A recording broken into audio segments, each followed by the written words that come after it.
I'm not going to take the roll. So, and we're doing that because I need to back up just a little bit for a few minutes. Page 1612, Act 1, Scene 2, in Hamlet's first soliloquy. I talked about the first several lines where he's bringing up the idea of suicide, and we talked about, what the resolving the flesh into a do and all that means. And I completely neglected to discuss beginning around,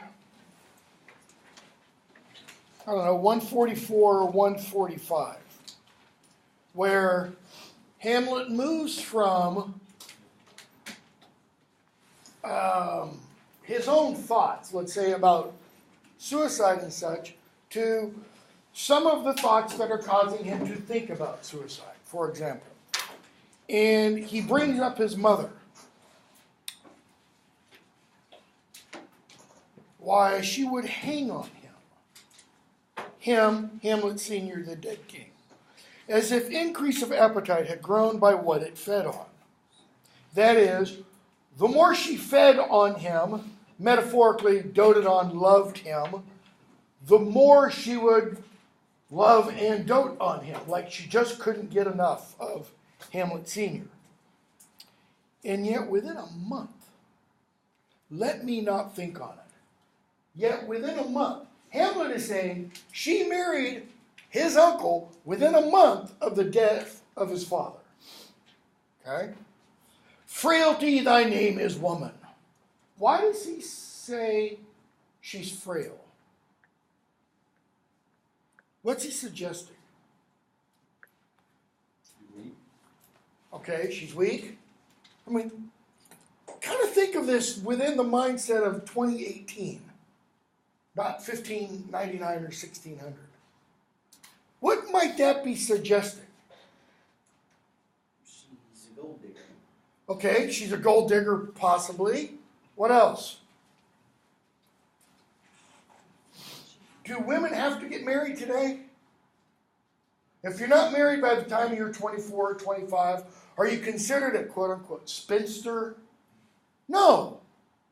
I mean, the whole women's liberation movement, beginning in the 60s and stuff, up through and on today, is exactly, well, depending on which branch of that you fall into. We'll go the middle road. Women don't need a man in order to make their lives happy, fulfilled, etc., etc. He is saying she couldn't last even 4 weeks without a man. Okay? Frailty, thy name is woman. A little month, or ere those shoes were old, with which she followed my poor father's body. The implication is, she kind of bought new shoes for the funeral, and before they were even broken in, she was wearing them to her wedding. Okay? And then he compares his father, which earlier he compared it to Hyperion, and compared his uncle to a satyr. He says, why, even she, O God, a beast that wants discourse of reason. Lacks. A beast that lacks discourse of reason. A beast that lacks the ability to speak with logic and rationality.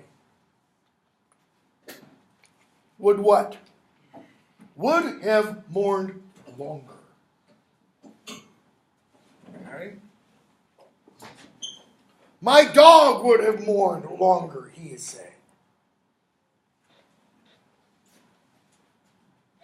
Married with my uncle, my father's brother, but no more like my father than I to Hercules. Hamlet's pretty far from Hercules. Within a month. Ere yet the salt of most unrighteous tears had left the flushing in her galled eyes. She married. Notice what Hamlet's real hang-up is. Is it just that she married? No, it's what? She's not sad either. She wasn't sad for very long after the death of his father. What else? She married his uncle. Okay.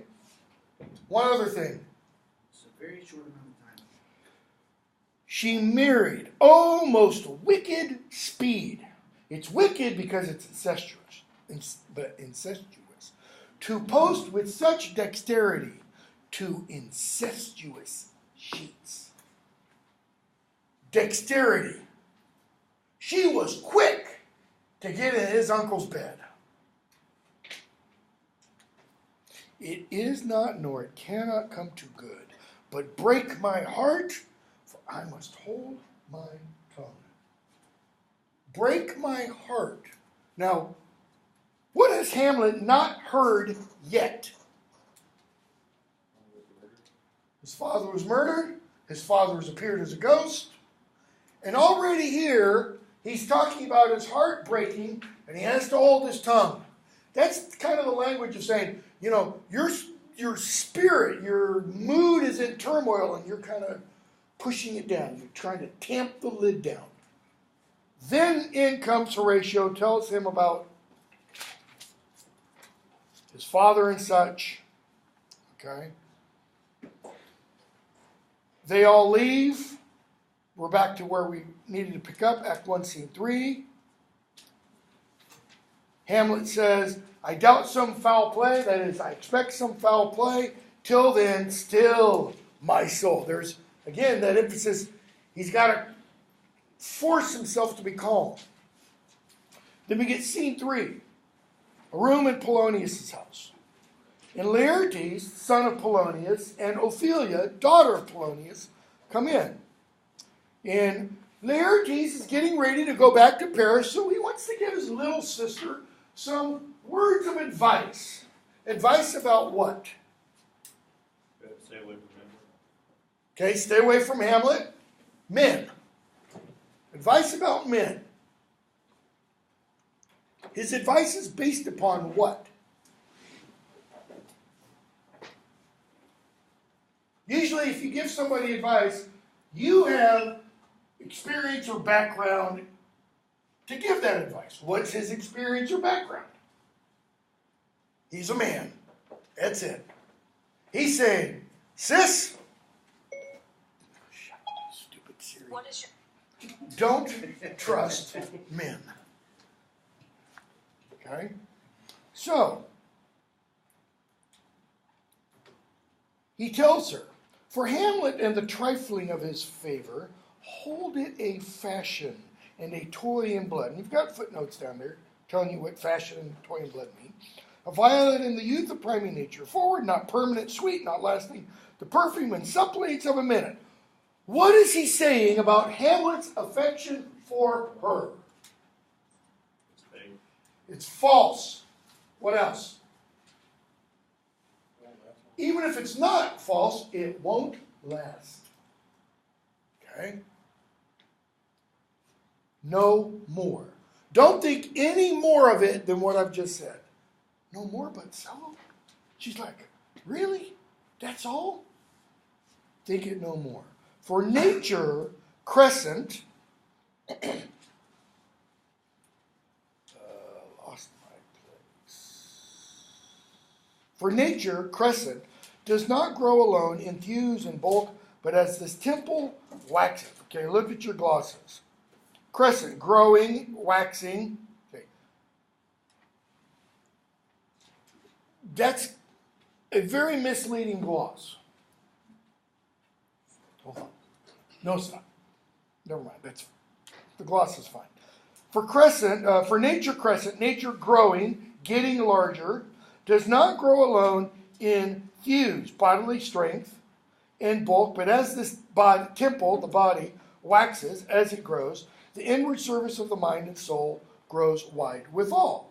In other words, when you're little, you don't understand as much, you're not aware as much, but as you grow older and older, and you become more involved in the world, your understanding of the world grows along with it and such. Okay?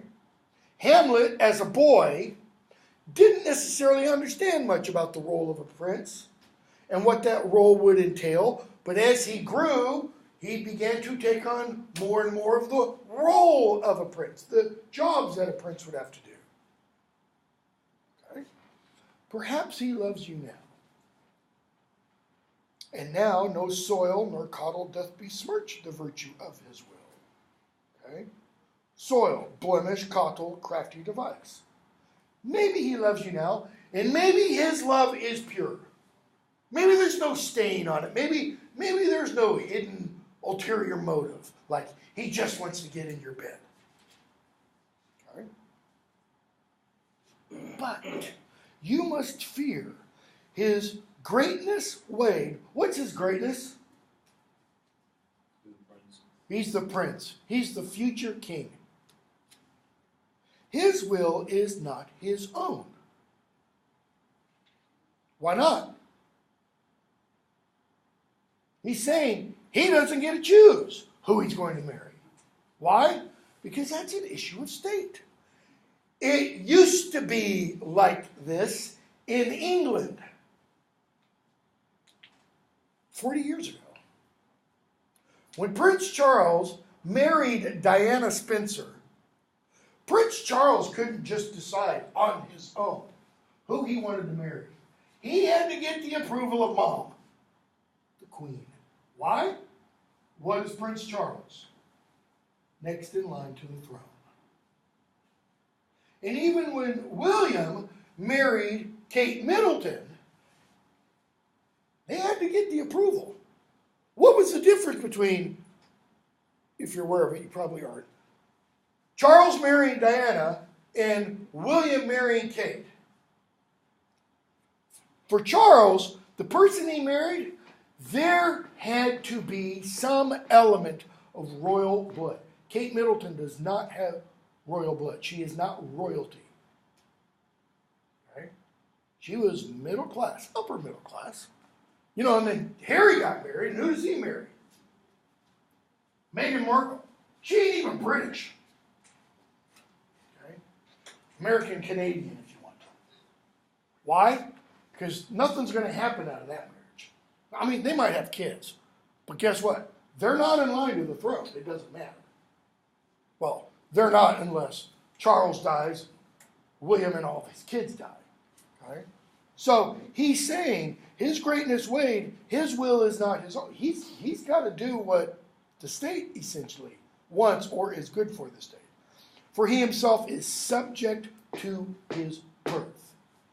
Imagine being royalty.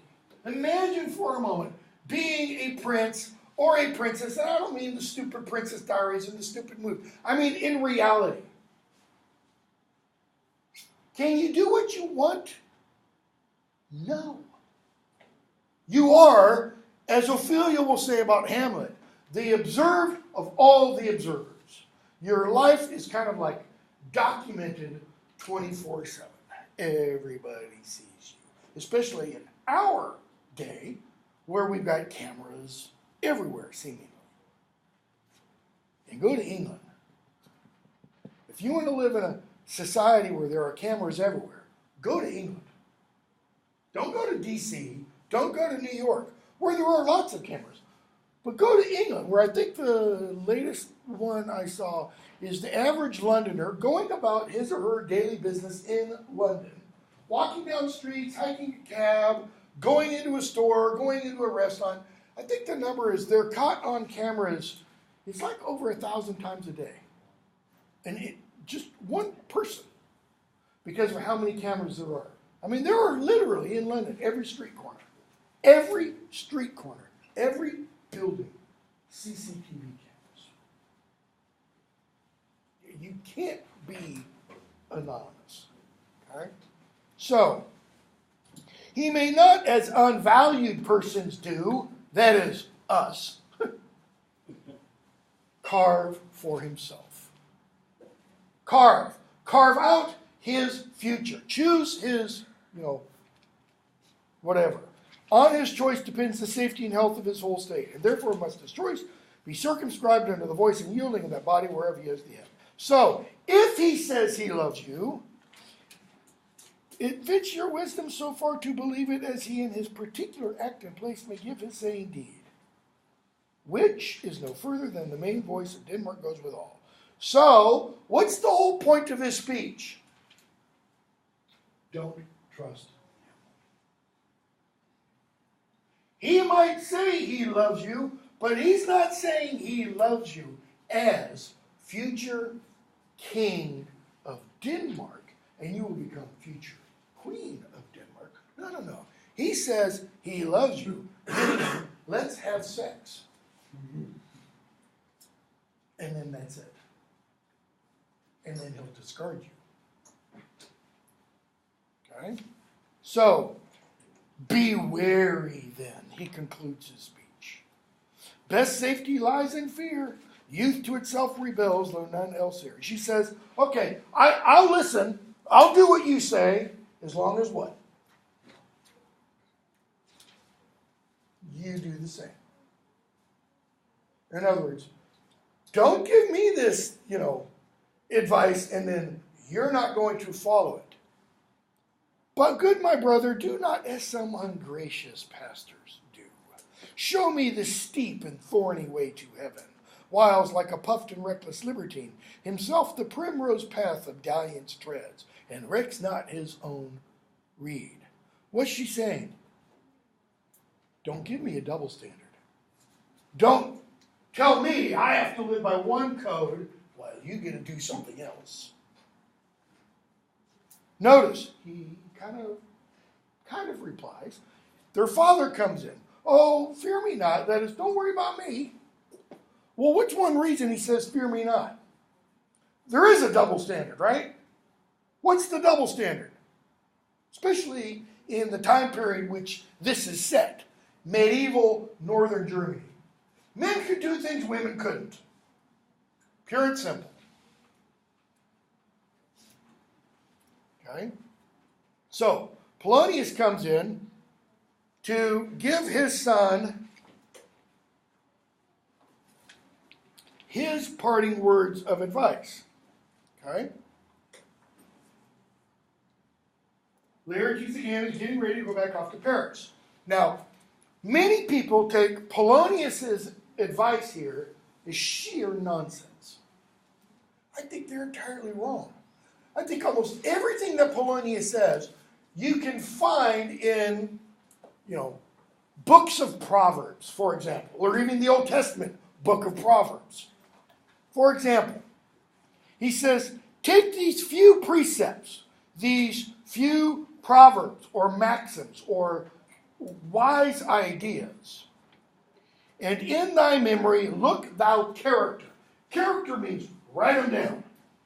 Memorize these things. Why? They will serve you in good stead when you're away out there and can't do what? Have me to give you guidance. Now, do we know how old Laertes is? No, we don't. College student. Okay? That doesn't mean 18 to 22. Because you could be college student then at 13 or 14. You see that every now and then today. Okay? Ophelia, we don't know how old she is. Hamlet, we are going to find out later in the poem. And it's going to blow your mind because it's not what you think how old Hamlet should be, based on everything that's been said about him and such. So, here's his advice. Give thy thoughts no tongue, nor any unproportioned thought his act. Thy thoughts no tongue. What does that mean? Don't say what you think. Keep your thoughts to yourself. Is how we do it today. Why? Okay, let me back up for just one moment. What is Polonius' job? Advising the king. He's the king's advisor, which means he must what? Give voice to his thoughts. Okay? Nor any unproportioned thought his act. Unproportioned. Inordinate. What does inordinate mean? Out of order. Out of sequence, if you want. Or out of bounds. So how can a thought be out of bounds? I'm going to kill him. Don't do that. If you think something, don't follow through. In other words, don't be rash. Don't be impetuous. Okay? So that's number one. Or you could say number two. Be thou familiar, but by no means vulgar. That is, be known of others, but don't be too well known. If you haven't had this experience, you will in your lifetime, where you have a party. And you say the party, I know you're college students, so you're not going to have the kind of parties I'm going to have, but you have a party, and you say the party's going to end at X hour. And you have somebody that goes, or some bodies, they go past X hour and they just won't leave. You know, it's supposed to end at midnight. It's 3 a.m. and they're still there. Or it's supposed to end at 3 a.m. and it's 6 a.m. That's being vulgar. That's being too common. Okay? They've overstepped their bounds there. Those friends thou hast, and their adoption tried, their friendship tried, proven, you've made sure they're friends. He doesn't say how you do that, but you do it. Grapple them to thy soul with hoops of steel. If they are really friends, he says, bind them to yourself. Okay? But do not dull thy palm with entertainment of each new-hatched, unfledged comrade. Look at your gloss for unfledged. Immature. The imagery, unfledged, is talking about birds. Right? Little baby bird in the nest, without any feathers, does what? If you turn the nest over. Plops on the ground. But once that bird develops the feathers, and mama bird says, leave, you know, like some parents do when you're 18, leave, the bird had better well fly. He's saying, you're really good friends, keep them. Your acquaintances, don't do what? Don't dull thy palm with entertainment of those people. Don't kind of go out of the way for them. Don't engage with them very much. Kind of keep them at arm's length. Beware of entrance to a quarrel. Don't get into fights. But being in. So don't get into fights. But if you do get into a fight, what? I love this line. Bear it that the opposed may beware of thee. If you get into a fight, do what? Win how? Beat the living daylights out of them if it's a fist fight. If it's a quarrel, an argument, what? So smack them down with your logic and reason that they just want to stay, away from you. Okay? Give every man thy ear. Listen to what every person says, but few thy voice.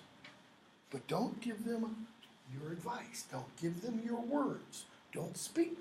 Listen to everybody. Okay? But again, keep your opinions to yourself. Take each man's censure. Now, this is one that's especially hard for 2018 audiences too. Except, what does that mean? Take every man's censure. What is censure? Criticism. Let everyone criticize you, but reserve thy judgment. Now, the reserve thy judgment has two meanings. One is don't respond. So if someone calls you a dirty, rotten, take it. Take it. Let them say it. Our president should listen to these words and pay a little more attention to them. What else is reserve thy judgment? But don't censure others. Let everybody else say what they want about you, but don't you be critical of anybody else. Or, in other than critical, don't judge others. The mote and beam that were referred to earlier, it is a mote to trouble the mind's eye, Hamlet said about the ghost, or Horatio said that about the ghost. Okay. This could have a biblical parallel. Christ saying, don't judge others. Or you're going to be judged according to how you judge. Costly thy habit as thy purse can buy. Wear clothes you can afford. But not expressed in fancy. It'd be kind of odd, wouldn't it? If some of you came to class one day, some of you young ladies, you come in and you're wearing, like a ball gown or a wedding dress. Everybody go, or some of you guys come in with tuxes on. We think, what? No. Doesn't mean come in wearing, according to Polonius, clothes that you pulled out of a dumpster, because everybody can afford those.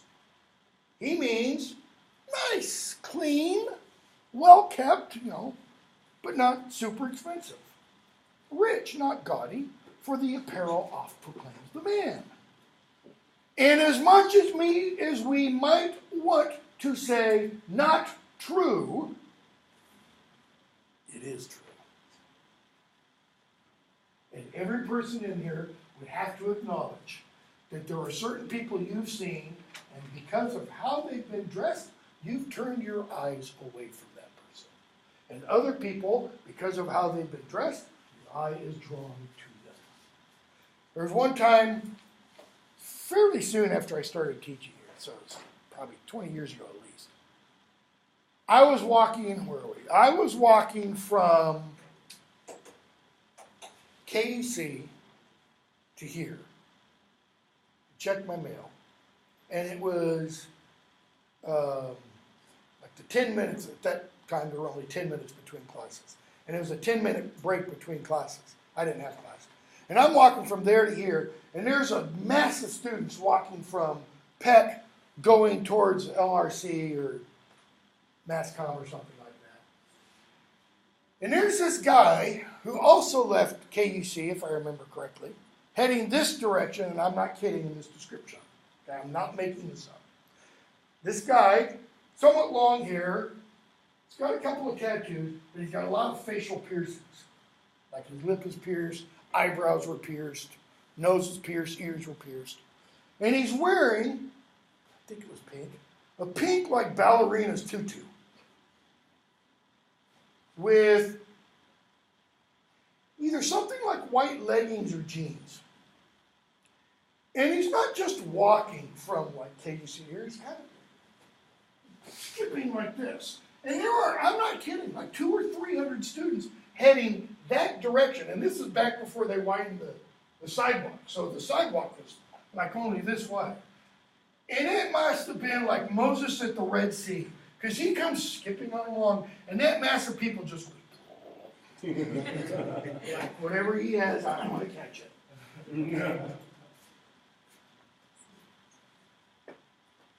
Apparel oft proclaims the man. It's like, I don't want to go here. And they in France are the best rank and station, are the most select and generous chief in that. That's Shakespeare's little nod for, yeah. And we all know the French have good fashion taste. Okay? Neither a borrower nor a lender be. Why? Because loan oft loses both itself and friend, and borrowing dulleth edge of husbandry. Not a good idea to give a friend a loan if it's truly a loan. Because a loan always means what? Has to be paid back. And so what happens if the friend doesn't pay you back? You've lost a friend, right? You might also be out $100. Okay? And borrowing dulleth edge of husbandry. What does he mean by husbandry? Because traditionally, strictly meaning, that means raising animals. It's hard work. That's what it's meant by it. This above all these other proverbs, he says, one thing: to thine own self be true. Why? And it must follow as the night the day, thou canst not then be false to any man.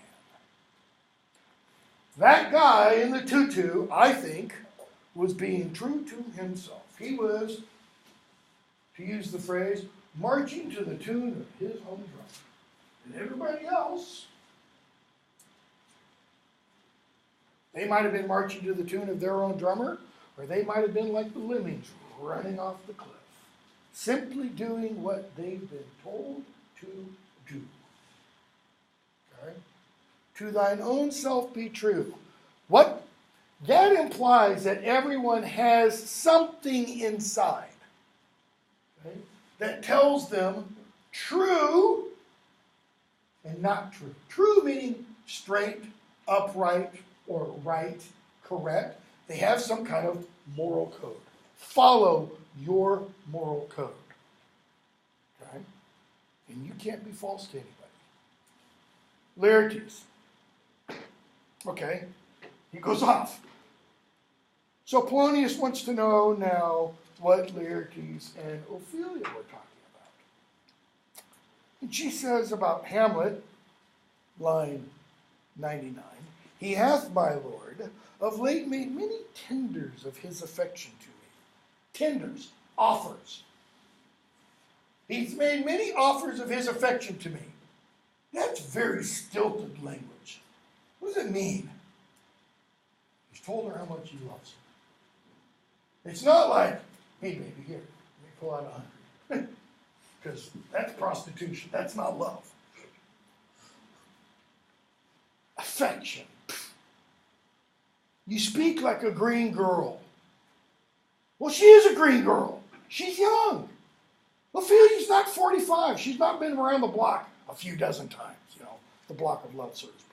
Unsifted in such perilous circumstance, do you believe his tenders, as you call them? Oh, I don't know what you believe, my lord. I don't know what I should think. Is she a complete airhead? He says, okay, then let me teach you. Think yourself a baby. That you've taken these tenders for true pay, which are not sterling. And he introduces the language of money. Grubby, filthy lucre. These aren't sterling, meaning like sterling silver. These aren't real dollars, even though the dollar doesn't mean what it should mean. Okay? So what are they then? They're kind of like IOUs. What are they for then? If you show me that you love me, then you'll know I really love you. What does Polonius mean about Hamlet's tenders? Come on, Ophelia. If you really love me, you will have sex with me. Which is why I didn't want you to watch the Kenneth Branagh version. Because in the Kenneth Branagh version, there's one scene where I think Hamlet and Ophelia are doing the dirty under the sheets. But it's pretty clear from the text, they've never had sex. Right? So, she says, he hath importuned me with love in honorable fashion. Fashion you may call it. Go to. What does he mean? Fashion you may call it. You've got a gloss line 111, 112. Mere form. Mere pretense. Fashion can also mean what? Clothing. Because what can you do? What do you do with clothing? You put it on, and then you take it off. He is putting on a pretense of love. He hath given countenance to his speech, my lord. Countenance, credit, support. How? With almost all the holy vows of heaven.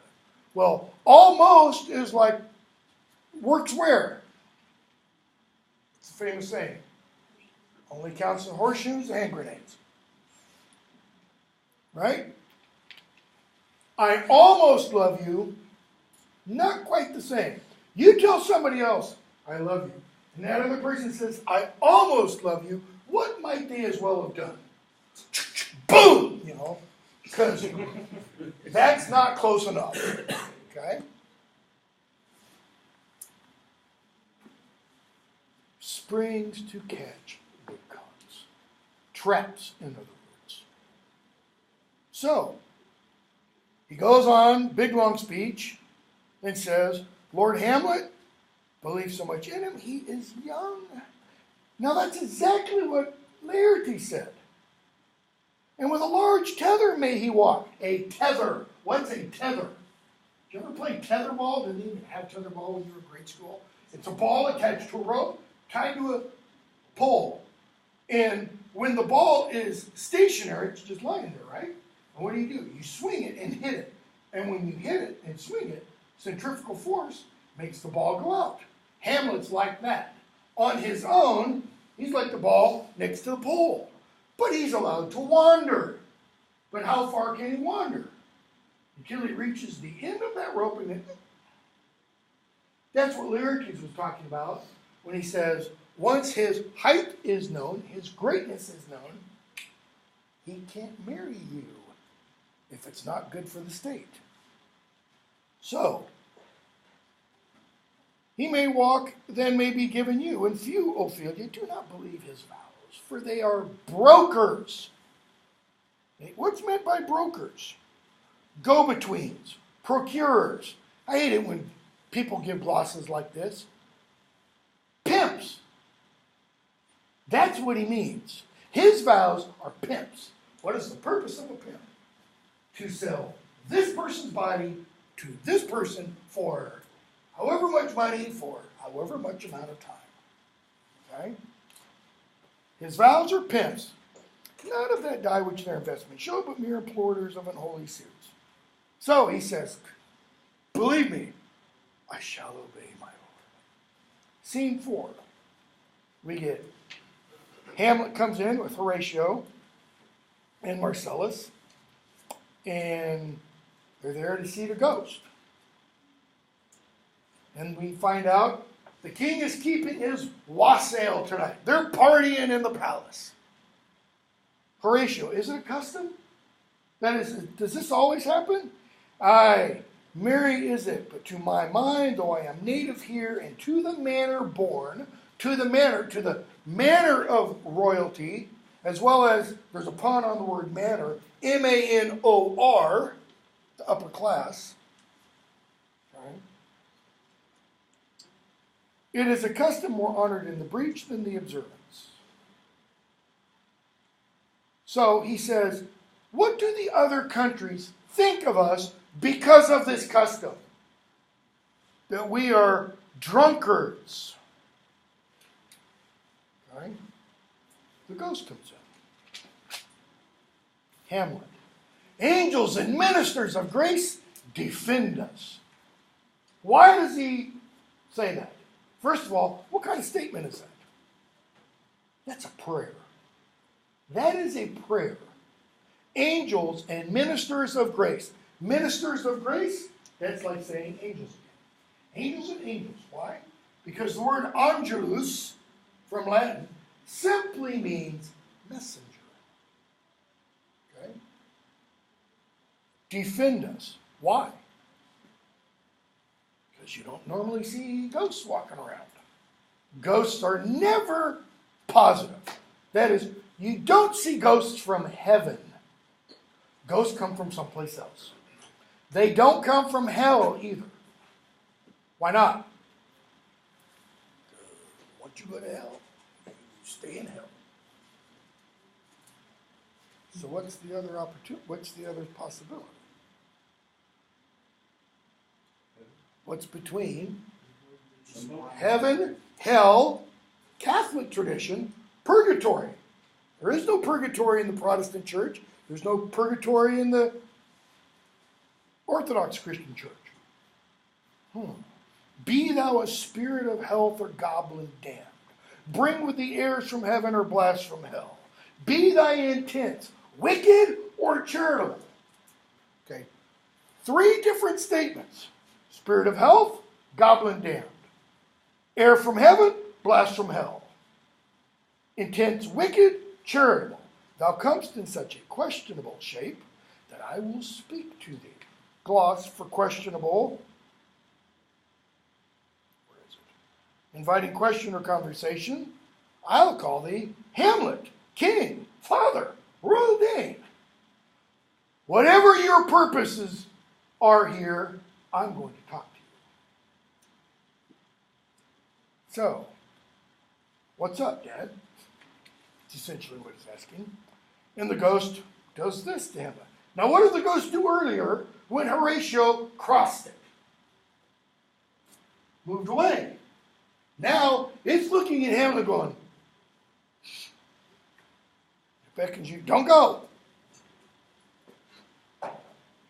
Hamlet, I will speak to him. No, do not, my lord. Why? What should be the fear? Hamlet, why shouldn't I go talk to it? I do not set my life at a pin's fee. I don't care if I live.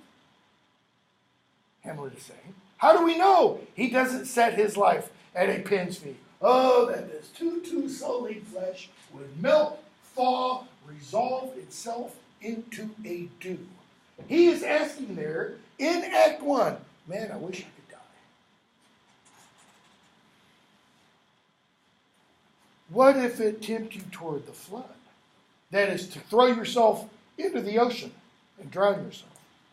Or to the dreadful summit of the cliff that beetles over his base into the sea, and there assumes some horrible form, bereaves you of your, sanity and such. Ghost is doing this. I'll go on. I'll follow you. No, says Marcellus. So Hamlet, get your hands off me. I'm going to go talk to my dad. Okay, I know he's dead. So he goes off, and we get scene 5. Whither wilt thou lead me? Speak. I'll go no further. This is far enough. Talk. Mark me. Mark me means pay attention. Listen up. What I'm about to tell you is going to blow your socks off. I will. My hour is almost come when I do sulphurous and tormenting flames must render up myself. Torturous, sulphurous, and tormenting flames. Alas, poor ghost. Don't pity me. Listen to what I'm going to tell you. Hamlet, I'm bound to hear. So art thou to revenge. There's the revenge tragedy thing. I am thy father's spirit, doomed for a certain term to walk the night, and for the day confined to fast in fires. Till the foul crimes done in my days of nature are burnt and purged away.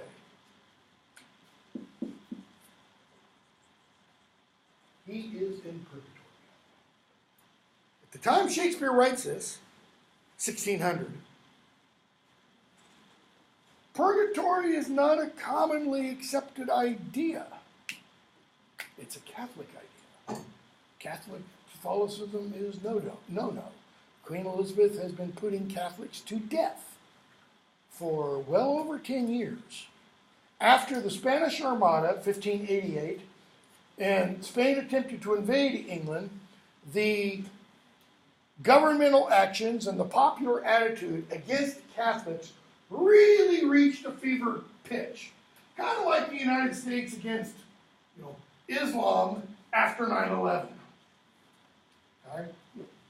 Got to the point where it was a capital crime to be a Catholic priest in England. Simply to be a Catholic priest was enough to lose your life. To be celebrating the Mass, that was even worse. Okay? And so there were hunts for Catholic priests. Some were caught, tortured, burned at the stake, hung in Tyburn Hill, etc., drawn and quartered, the whole 9 yards. So he says, I have to spend a time having my sins purged off me. Notice, he's not in hell though. Eventually he will get to heaven. Might take a while. Right? He says, but I can't tell you about the secrets of my prison house. But if I could, whoa, I could tell you a story, son. It would harrow up thy soul, freeze thy young blood, make thy two eyes, like stars, start from their sphere. But I'm not going to talk about all that. Okay? So, if thou didst ever thy dear father love, oh God. Hamlet knows what's coming. Why? He has suspected. Dad didn't die of a natural death. Revenge is foul and most unnatural murder. Why is his murder unnatural? Because of the relationship to Claudius? How it was done. Louder? How it was done. How it was done? You could go even much more basic than that. It was murder. Murder is unnatural. What is a quote-unquote natural death? Heart attack. You just run out of gas. Yeah. Heart attack. Old age. Disease. But when somebody else takes your life, that's unnatural, against nature. Okay? So, he tells him what? It was told that how did Hamlet Sr. die? He was bitten by a snake while he slept in his garden. He goes, you know what? I was bitten by a snake. His name was Claudius. He poured poison in my ear. Okay? So, he tells him, avenge my death. But, and there's a huge but. Talks about his wife, sleeping with his brother and all that. So, he says, picking up with 81 or so, if thou hast nature in thee, bear it not. Let not the royal bed of Denmark be a couch for luxury and damned incest. But, however you pursue this, however you exact your revenge, taint not thy mind. What does that mean? Taint not thy mind. How do you taint something? It's a term that comes from painting. Any kind of painting. Dirty it up. If the paint is white, how can you taint it? You can put any other color in. And you don't have to put like a gallon of white with a gallon of green. A gallon of white and a drop of green. That drop taints it. Or a gallon of yellow and a drop of blue. That blue taints the yellow. It doesn't take much. Taint not thy mind. So your mind needs to stay pure, Hamlet. Okay, so that's one thing. What else? Nor let thy soul contrive against thy mother aught. Anything. Don't do anything to your mother. No. Leave her to heaven and to those thorns that in her bosom lodge to prick and sting her. Leave Gertrude to God. God will take care of Gertrude's problem. Okay? So, adieu. Remember me. And the ghost leaves. Hamlet. Oh, all you host of heaven. That is God and all the angelic beings in heaven. Oh, earth. So God and heaven, all the earth. Gee, what else? What else can I do to, shall I couple hell? That is, shall I bring God and earth with hell? Hold my heart. Why? He's about to go flipping crazy. And you, my sinews, bear me up. Remember thee? Aye, thou poor ghost. Whiles memory holds a seat in this distracted globe. What does it mean to be distracted? Some of you, I'm talking and you're sitting there checking emails, checking, Twitter or whatever. That's being distracted. Why? Not just this class, whatever class you're in, I don't care. Your attention should be where?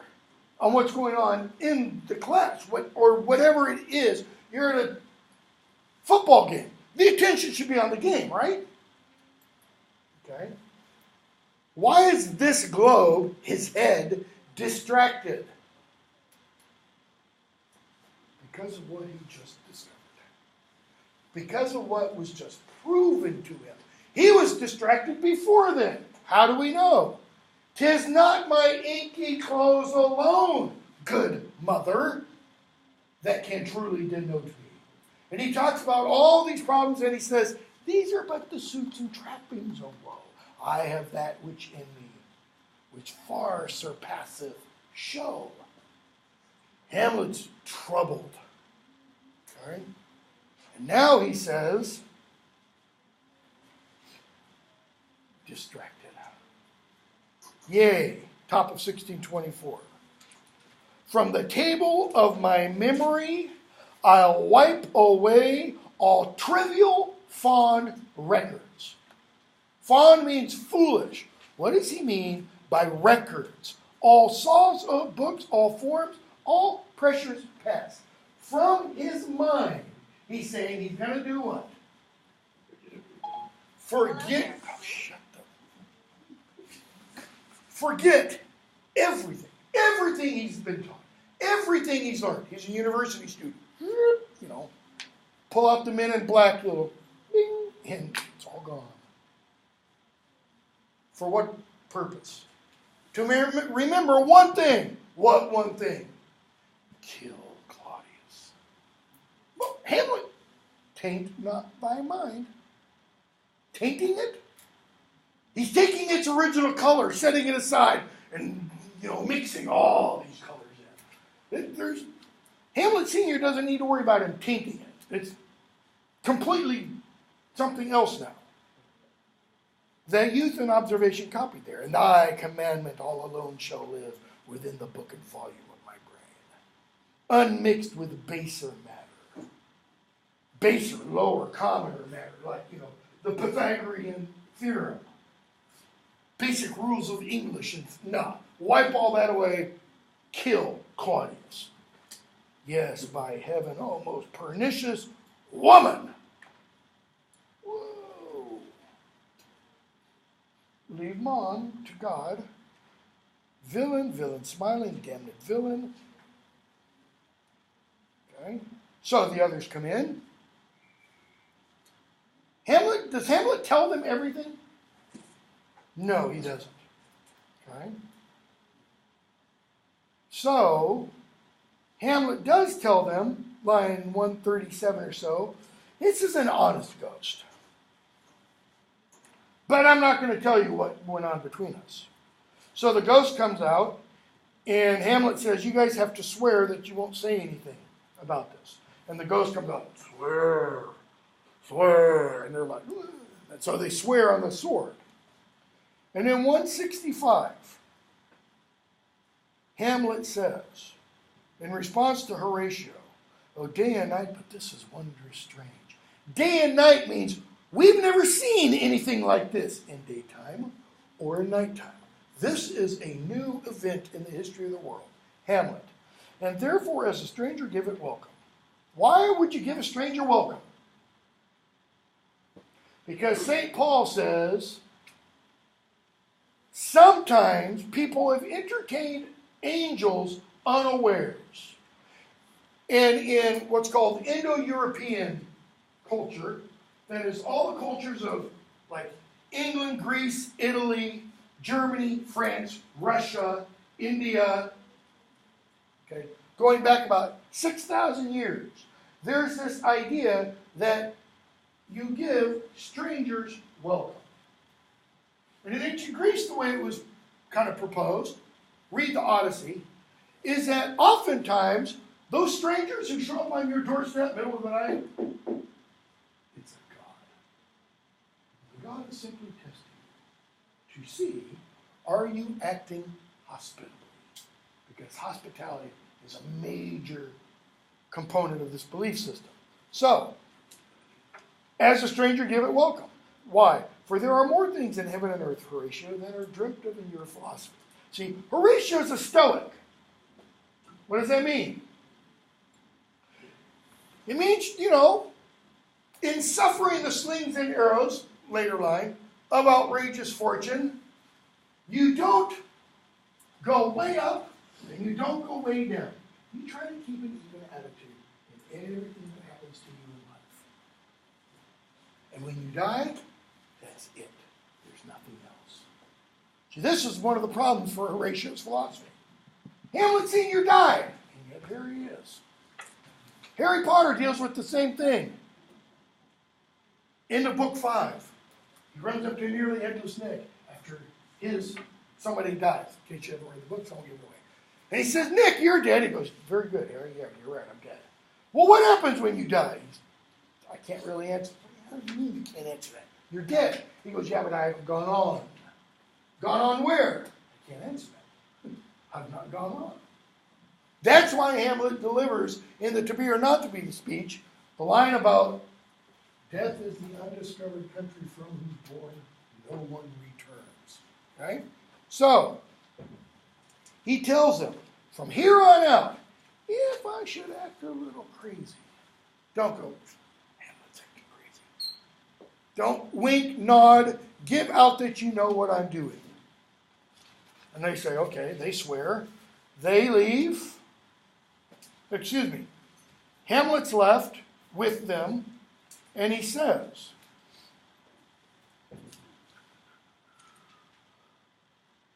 the time is out of joint, O cursed spite, that ever I was born so right. Okay? Out of joint, that's that great chain of being. The chain's been broken. Why? Because a brother killed a brother. And somebody has usurped the kingdom. Okay, we'll stop there. I know we're way behind, but it's not a problem. Later on in the semester, I've got several days where I only have